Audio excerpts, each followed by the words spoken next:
another entry. Mostly this is just, I'm kind of worried about Danny. So, you know, Stash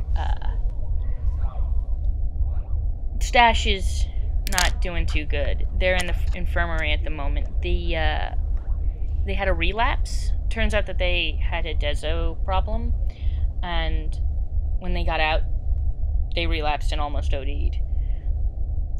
Danny threatened to, like, cut off someone's elective treatments if they didn't tell them how Stash got a hold of Dezo.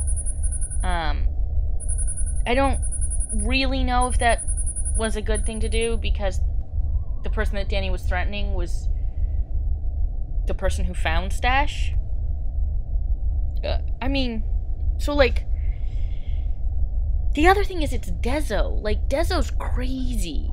Sure, we've all tried green or aesthesia, like, as teens when we were stupid.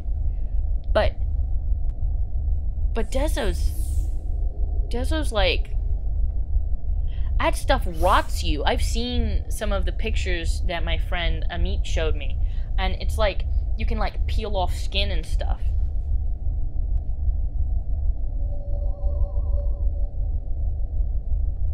Anyway, Twee is starting to get impatient with Danny. Twee thinks that what Danny's doing may have been the kind of thing that triggered Stash's relapse, like putting Stash into solitary, which I sort of understand.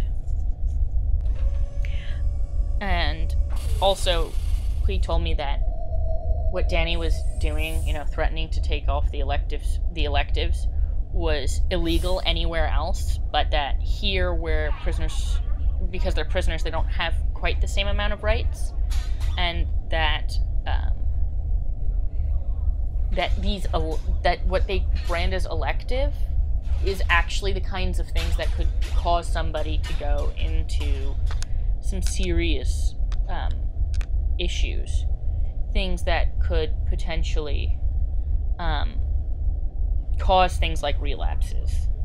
And that it's the kind of behavior that is, what did they say?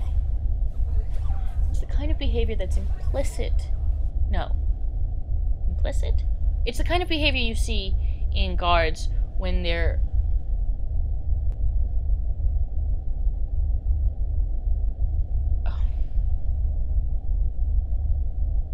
basically, guards sometimes behave in ways where they think that they can do these kinds of things to prisoners to get what they want, and that it's a sort of the ends justify the means, but that, in fact, doing so can cause more damage, not just to specific prisoners, but to the prisoner population. If that makes sense. I asked the person who found Stash about what they thought about the whole situation. And they talked about finding Stash,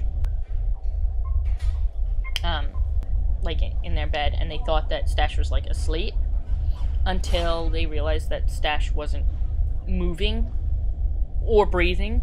So they turned Stash over, and Stash had a needle in their arm, and so they went and they set off a medical alert, and Danny was actually the one who answered. Danny is one of the people who's most commonly on the floor. Danny's one of, like, 3 or 4 guards who does that kind of stuff. I haven't had a chance to talk to many of the other guards. Mostly they're kind of wary of me. Anyway, I can't imagine what it's like for them, you know, to find these. If it wasn't for Danny, Stash should be dead. But on the other hand, I can't imagine the guilt I would feel having somebody like Stash relapse, right? Because like I'd put them in solitary, and then on top of that, I didn't think to look for signs. I didn't think about the fact that they might relapse. I just, even if I had saved them, all I would be able to feel is guilt. I have to get back to the staffers soon, because I again got a chance to borrow just one thing, which is this. This is what was found on Stash. This was what was found in Stash's arm. It's got Dezo in it, and it's a controlled substance, so I have to get it back while I can. Well, as soon as I can. While I can. It's not like I'm gonna... Anyway, it's some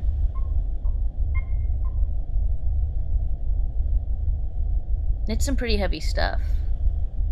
I don't know if you can see that coloring. That's the solution. Apparently that's a pretty strong solution. A lot of the time it's kind of slightly clearer than that. I don't know. I don't know how you can tell the strength just by looking at the color, but apparently some of the staffers can, which is wild to me. Anyway, I have to get this back now that I've recorded it.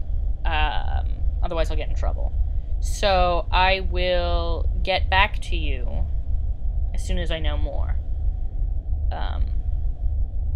And hopefully next time I report it won't be because of drama. Alright.